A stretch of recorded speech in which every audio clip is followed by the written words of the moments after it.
पता नहीं क्यों मेरे माइंड में उस दिन आया, वो प्रैक्टिस में थे, तो मैंने कहा यार आपका एक बैट चाहिए ऑटोग्राफ भाई, बाबर का उस टाइम पे यार बिल्कुल रौला था।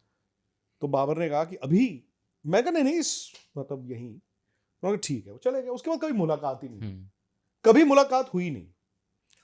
अभी क्या हुआ, हमें जिस दिन हमें सुबह आना था तो रात को 12:30 पौने 1 बजे एक हमारे दोस्त हैं, उन्होंने बताया कि यार वो ना, उन्होंने आपके लिए एक बैट रखा हुआ है और उनको पता है पाकिस्तान में वो भेजना चाहते हैं। ओहो, किसके हाथ क्या, अब मैं नहीं बताऊंगा। हमने कहा अच्छा वेरी गुड।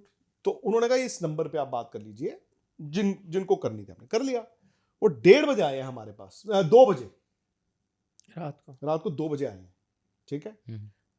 3:30 तक बैठ के गए, नॉट बाबर, जो भी जो देने वाला 3:30 तक बैठ के गए, और हमने तस्वीर भी नहीं खिंचाई, कुछ नहीं। थैंक यू वेरी मच, बहुत अच्छा उन्होंने बैट भेज दिया, वो एक जेस्चर था उनका, उनको याद रहा, चले गए दुबई। 1-2 दिन बाद पता चला कि जी वो वहां पे पेट दर्द जब ज्यादा हो गई तो किसी ने अपेरेंटली कुछ, अब मैंने देखा नहीं है, किसी ने मुझे बताया कि किसी ने बोला कि अमृतसर का एक भिखारी आया था और उसको ऐसे वो घर के बाहर भीख मांग रहा था बाबर आजम के, तो उसने कहा मैं जब तक बैट नहीं है तो मैं यहाँ से जाऊंगा नहीं, कुछ भी। तो शायद उनके वहां ऐसा होता होगा, हमारे यहाँ पे ऐसा नहीं। नहीं देखो, वो भी जानबूझ के, मतलब आई एम श्योर जिसने किया है उसको भी पता है ऐसा हुआ नहीं होगा। नहीं, जो भी हर चीज की जानकारी रखते हैं तो ये भी पता होगा, बट वो ऐसे प्रेजेंट ऐसे हुआ था। मैंने तो कोई ना, हमने ना मैंने स्टोरी की, ना मैंने बैट की फोटो डाली, ना मैंने बताया कौन आए थे। हमने उनकी इज्जत रखी, उन्होंने हमारी इज्जत रखी। अब करते करते करते ये आया, मैंने तब भी, अब पहली बार बोल रहा हूँ आज, शायद इससे पहले हमने बोला नहीं है। बिल्कुल। वो हाँ, हमारे कुछ और पाकिस्तानी जर्नलिस्ट हैं जिनको कहानी पता थी, जो खुद एक जरिया थे, सो उन्होंने उस इंसान को कन्फ्रंट किया। ठीक है, क्या यार को फर्क पड़ता है? आप मुझे एक बात बताइए। सही बात है। अब मेरे सड़क के बाहर कोई खड़े हैं 4 लोग, मैं क्या करूंगा यार? बिल्कुल, उससे थोड़ी बात करूंगा सड़क के बाहर वाले से। अच्छा, जब आप पाकिस्तान में थे बहुत सारी ट्वीट्स सोशल मीडिया पे, खास करके ट्विटर पे आ रहे थे, आपने देखे कुछ मीम्स और उस तरह की बातें फॉलो किया आपने?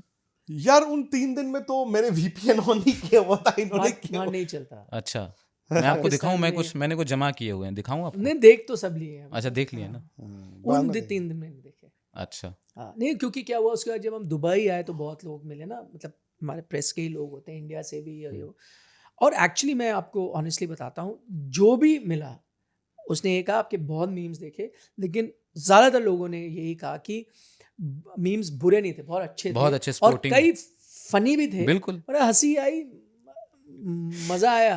नहीं, इंडियन प्लेयर्स जब हम वापस आए दुबई तो प्लेयर्स ने भी पूछा, ऐसा नहीं है इंडियन, मैंने उनको बताया, हमने कहा ऑब्वियसली इंडियन प्लेयरों को तो ये तो पता ही है यार, पूरी दुनिया में मशहूर है, बट जो हम देख के आए, सड़क पे नारे लग रहे हैं उनके, they did not believe it. उन्होंने कहा अच्छा जी ऐसा है।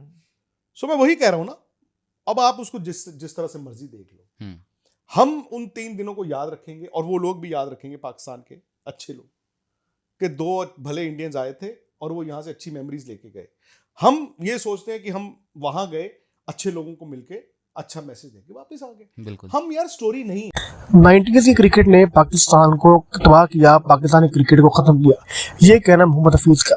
इसके जवाब में विक्रांत गुप्ता कहना है कि मोहम्मद हफीज की स्टेटमेंट से वो सिर्फ मन गढ़ंत है, इसमें किसी किस्म की सच्चाई नहीं है, क्योंकि पाकिस्तान की 90s की क्रिकेट आज के दौर से बहुत बेहतर है। बल्कि पाकिस्तान 90s क्रिकेट उस दौर में इंडिया से, इंग्लैंड से, साउथ अफ्रीका से, ऑस्ट्रेलिया से, दुनिया की तमाम टीमों से बेहतर थी, क्योंकि पाकिस्तान की 90s की टीम के अंदर सत्यान मुश्ताक, इंजमामुल हक, इमरान खान, अमीर राजा, वसीम अकरम, वकार यूनुस और बाबर आजम के अलावा दुनिया के बड़े बड़े नाम मौजूद थे। हालांकि जिस तरह बाबर आजम आज के दौर के लीजेंड है, उस दौर में 90s के दौर के लीजेंड पाकिस्तान क्रिकेट टीम में मौजूद थे। वकार यूनुस जैसे, उसके अलावा शुएब अख्तर जो कि दुनिया के नंबर 1 फास्ट बॉलर जिन्होंने दुनिया में बड़े बड़े बड़े रिकॉर्ड बनाए, वो भी 90s की पैदावार है। अगर मोहम्मद हफीज की स्टेटमेंट बिल्कुल ठीक है, तो क्या मोहम्मद हफीज इस बात का ऐलान करते हैं कि शुएब अख्तर के रिकॉर्ड गलत थे? क्या वकास यूनुस की स्विंग नहीं थी? क्या वसीम अकरम को स्विंग का सुल्तान नहीं कहा जाता था? क्या इमरान खान को लेजेंडरी कप्तान नहीं कहा जाता था? क्या जावेद मियांदाद जैसे, रमीज़ादा जैसे शानदार बल्लेबाज, शानदार फील्डर, शानदार स्पोर्ट्समैन स्पिरिट वाले प्लेयर टीम में मौजूद नहीं थे? क्योंकि पाकिस्तान की 90 क्रिकेट एक मरतबा डाउनफॉल से उठी थी, और डाउनफॉल से ऐसी उठी कि उसके बाद जब तक के पुराने खिलाड़ी रहे, बिलखुसूस 2003-04 तक पाकिस्तान की टीम ग्रो अप करती रही। लेकिन जैसे ही पाकिस्तानी खिलाड़ी रिटायर होने शुरू हुए 2003-04-05 के बाद, और जब नई जनरेशन ने पाकिस्तान टीम में कदम रखा, मोहम्मद हफीज, उसके अंदर शुएब मलिक, उसके अंदर शाहिद अफरीदी, उसके अलावा दीगर कामरान अकमल है, उमर अकमल है, अहमद शिजाज है, इसकी तरह और भी कई के नाम हैं। लेकिन जब भी उमर गुल है, इन्होंने जैसे नई जनरेशन ने कदम रखा, उस वक्त से पाकिस्तान क्रिकेट टीम पुराने रूट से हट गई।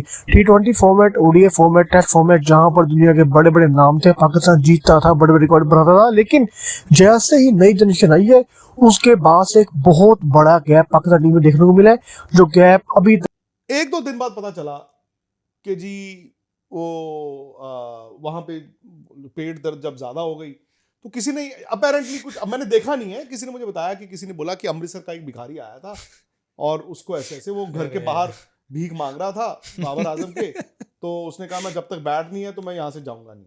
कुछ भी तो शायद उनके वहां ऐसा होता होगा, हमारे यहाँ पे ऐसा नहीं है। नहीं नहीं देखो, वो भी जानबूझ के, मतलब आई एम श्योर जिसने किया है उसको भी पता है ऐसा हुआ नहीं होगा। नहीं, जो जो भी हर चीज की जानकारी रखते हैं नहीं, तो ये भी पता होगा, बट हाँ, वो ऐसे प्रेजेंट किया ऐसे था हुआ कि था। मैंने तो कोई ना, click हमने bait। ना मैंने स्टोरी की, ना मैंने बैट की फोटो डाली, ना मैंने बताया कौन आए थे।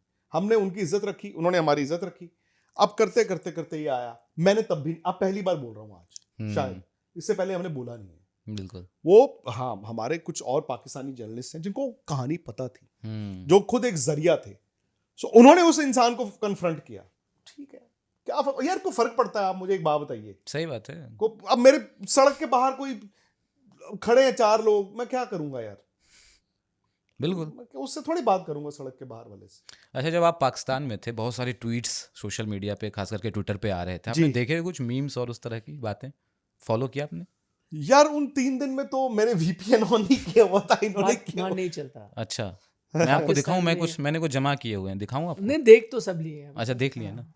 उन 3 दिन में नहीं देखे। अच्छा, हाँ नहीं, क्योंकि क्या हुआ उसके बाद जब हम दुबई आए तो बहुत लोग मिले ना, मतलब हमारे प्रेस के ही लोग होते हैं, इंडिया से भी और एक्चुअली मैं आपको ऑनेस्टली बताता हूँ, जो भी मिला उसने ये कहा आपके बहुत मीम्स देखे, लेकिन ज़्यादातर लोगों ने यही कहा कि मीम्स बुरे नहीं थे, बहुत अच्छे बहुत थे, अच्छे, और sporting। कई फनी भी थे, बिल्कुल। और हंसी आई, मज़ा आया।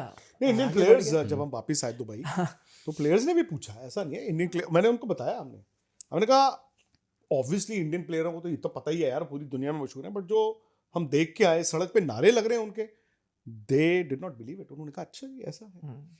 सो मैं वही कह रहा हूँ ना, अब आप उसको जिस तरह से मर्जी देख लो, हम उन 3 दिनों को याद रखेंगे, और वो लोग भी याद रखेंगे, पाकिस्तान के अच्छे लोग, कि 2 भले इंडियंस आए थे और वो यहाँ से अच्छी मेमोरीज लेके गए।